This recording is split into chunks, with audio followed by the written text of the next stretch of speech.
ভূবিজ্ঞানীরা এই ধরনের বিপর্যয়কে বলেন গ্লফ।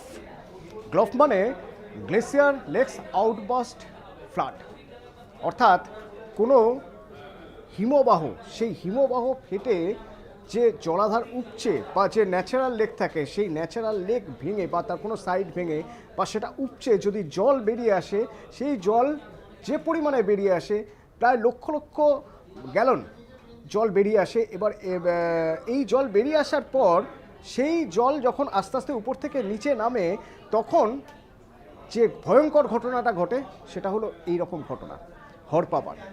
এক্ষেত্রে প্রথম প্রশ্ন আসবে যে এই বলা হচ্ছে যে গ্লেসিয়ার পেটে বা হিমবাহ পেটে বা যে ন্যাচারাল লেক রয়েছে সেই ন্যাচারাল লেক থেকে কিভাবে জল আসছে।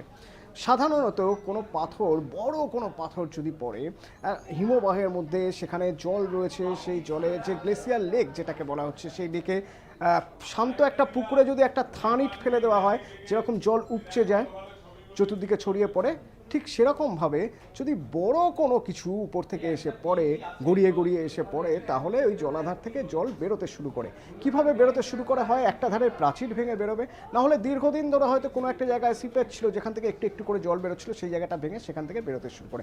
এবার মনে রাখতে হবে এই হিমবাহ কোথায় রয়েছে, না এই লেক রয়েছে এই রকম জায়গায় তিব্বতে। সেই তিব্বত থেকে নেপাল অল্টিটিউড যদি দেখি তাহলে আস্তে আস্তে নিচের দিকে নামছে। এইখান থেকে এই ভোটেকোশি নদী, ভোটেকোশি নদী বলছি ঠিকই, কিন্তু আসল নামটা হলো ভোটেকোশি। কেন ভোটেকোশি? কারণ নেপালের মানুষ ভোটে বলতে বোঝায় তিব্বত, আর কোশি মানে হচ্ছে নদী। তো এই ভোটেকোশি তিব্বতের নদী, তিব্বত থেকে এই নদী আসছে। এই নদী কোথা দিয়ে আসছে? এইভাবে উত্তর নেপাল দিয়ে ঢুকে আস্তে আস্তে ধীরে ধীরে নেপাল দিয়ে ধীরে ধীরে কাঠমান্ডুর কিছুটা গা ঘেঁষে চলে আসবে আমাদের বিহারে। যখন আমাদের দেশে আসবে তখন আমরা এটাকে বলবো গণ্ডক। তো এই নদী যখন আসছে তিব্বত থেকে, তিব্বতে এই যে গ্লেসিয়ার ফাটার ফলে যে ভয়ঙ্কর পরিমাণে, বিপুল পরিমাণে জলরাশি, বলা হচ্ছে আজ সকাল 9টা নাগাদ এই ধরনের ঘটনা ঘটেছে, যখন ওই বিপুল জলরাশি আস্তে আস্তে এই ভোটেকোশিতে ঢুকতে শুরু করে এটা। এবং এত পরিমাণে জলরাশি যখন ঢুকছে তখন স্বাভাবিকভাবেই একটা নদীর যে পথ থাকে, নদীর যে খাত থাকে, সেই নদীর পথের তুলনায় জল যদি বেশি হয় তাহলে কি হবে? ও চেষ্টা করবে দুটো দিকে ছড়িয়ে পড়তে। কিন্তু যেহেতু এটা পাহাড়, দুপাশে পাহাড় রয়েছে, পাহাড়ের মাঝখান দিয়ে নদী, সুতরাং ও চাইলেও দুপাশে ছড়িয়ে পড়তে পারছে না। তাহলেও কি করছে? ও উপর থেকে নদী আস্তে আস্তে নিচের দিকে যাচ্ছে, অর্থাৎ হাই অল্টিটিউড থেকে লো অল্টিটিউডের দিকে নিচে যাচ্ছে নদী। দুপাশে গিরিখাত, এবং দুপাশে গিরিখাত থাকার ফলে জল আটকে রয়েছে, জল দুপাশে বেরোতে পারছে না। জল ওই অনুযায়ী, নদীর গতিপথ অনুযায়ী, যে পথে নদী যাচ্ছে সে অনুযায়ী এঁকে বেঁকে যাচ্ছে। এবং যে ছবি আমরা দেখছি, ভালো করে দেখলে বুঝতে পারবে যে এই ছবিতে এক একটা জায়গায়, কোনো কোনো জায়গায় অন্তত 7 থেকে 8 তলা সমান উঁচু জল। তার কারণ জল অন্য কোথাও যেতে পারছে না। জল ওই সরু রাস্তাটা দিয়েই, যেখান দিয়ে এতদিন ধরে নদী বয়ে আসতো, ও একমাত্র এই একটাই রাস্তা পেয়েছে যে রাস্তা দিয়েও নিচের দিকে নামতে পারে। কারণ জলের ধর্মই নিচের দিকে যাওয়া, ও নিচের দিকে নামতে পারে।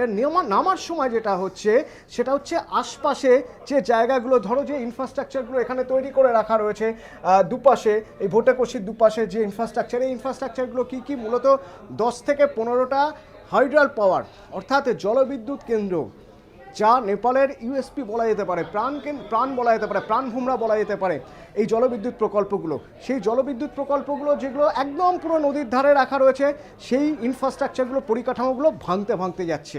তার কারণ ওর উপায় নেই, ওই বিপুল জলরাশির কোনো উপায় নেই, ও বেরোনো আর কোনো জায়গা পাচ্ছে না। ও যে জায়গাটা দেখতে পাচ্ছে একটু নরম, বা যে জায়গায় দেখতে পাচ্ছে যে সেখানে কিছুটা হলেও ঢোকা যায়, ও সেই জায়গাগুলোকে ভাঙতে ও আরও নিচের দিকে যেতে শুরু করেছে। এখনও পর্যন্ত যা খবর পাওয়া যাচ্ছে তাতে 1000 জনেরও বেশি মানুষ নিখোঁজ, তাদের কোনো খবর পাওয়া যাচ্ছে না। তারা কারা? এই যেহেতু জলবিদ্যুৎ প্রকল্প রয়েছে এবং তারপরেও ট্রেকার্স হাট রয়েছে কিছু, এই দুপাশে, নদীর দুপাশে স্বাভাবিকভাবেই পৃথিবীর যে কোনো সভ্যতাই গড়ে ওঠে নদীমাতৃক হয়ে। তো নদীর দুপাশেই চেষ্টা করে মানুষ তাদের বসতি তৈরি করতে। তো এই যে বসতিগুলো রয়েছে, এই গ্রাম একের পর গ্রাম, সেই গ্রামগুলো ভাসিয়ে দিয়ে যাচ্ছে। কারণ বসতি কোথায় থাকছে? পাহাড়ের গায়ে তো সম্ভব নয়। যে জায়গাগুলো কিছুটা হলেও নিচু, পাহাড় থেকে নেমে এসেছে, সেই জায়গাগুলোয় বসতি রয়েছে, আর তার মাঝখান দিয়ে যাচ্ছে নদী। নদীতে জল যখন বাড়ছে কি হচ্ছে? পাহাড়ের গায়ে ধাক্কা খেলে তাহলে তাকে আবার নিচের দিকে নামতে হচ্ছে। আর যে জায়গাগুলোয় উপত্যকা পাচ্ছে দুপাশে, সেই জায়গায় জল বিস্তৃত হয়ে যাচ্ছে, সেই জায়গাগুলোকে ধুয়ে মুছে সাফ করে দিচ্ছে। সেই কারণেই যে গ্রামগুলো নদীর দুই ধারে, সেই গ্রামগুলো ধুয়ে মুছে সাফ হয়ে যাচ্ছে, কোনো হদিশ পাওয়া যাচ্ছে না। নেপালের প্রধানমন্ত্রীর জন্য এটা একটা এখন বড় চ্যালেঞ্জ, কারণ বড় অসময় আছে নেপালের। এইরকম প্রলয়, যাকে আমরা মহাপ্রলয় বলছি, এই রকম প্রলয়ের সাক্ষী নেপাল এর আগে হয়নি। নেপালে এর আগেও প্রলয় হয়েছে, এই ধরনের বন্যা হয়েছে, কিন্তু এই তো যদি আমি এই ভোটেকশির কথাই বলি, ভোটেকশিতেই 1981 সালে এমন এক ভয়ঙ্কর এইরকমভাবেই হরপাবান এসেছিল, যে হরপাবানের জন্য 200 জন মানুষ, তখন পপুলেশন অনেক কম ছিল 1981 সালে, সে সময়ও 200 জন মানুষ জাস্ট নিখোঁজ হয়ে গিয়েছিলেন। তবে এবারের এই প্রলয়, আমরা বলছি এটা মহাপ্রলয়, তার কারণ এবার যে ঘটনা ঘটলো বা এখনো পর্যন্ত যা ক্ষয়ক্ষতি, নেপালে এতটা ক্ষয়ক্ষতি এর আগে হরপাবানে হয়নি। এবং এরপরে দুশ্চিন্তার জায়গা কোথায়? এই জল আরও নামবে, ধীরে ধীরে নিচের দিকে নামবে, যেভাবে ভোটেকশি নদী এগোচ্ছে ঠিক সেইভাবে নামবে। নামতে নামতে কোথায় আসবে? নামতে নামতে চলে আসবে আমাদের ভারত বর্ডারে, আমাদের ভারতের সীমান্ত থেকে 100 কিলোমিটার দূরত্বের জায়গায়।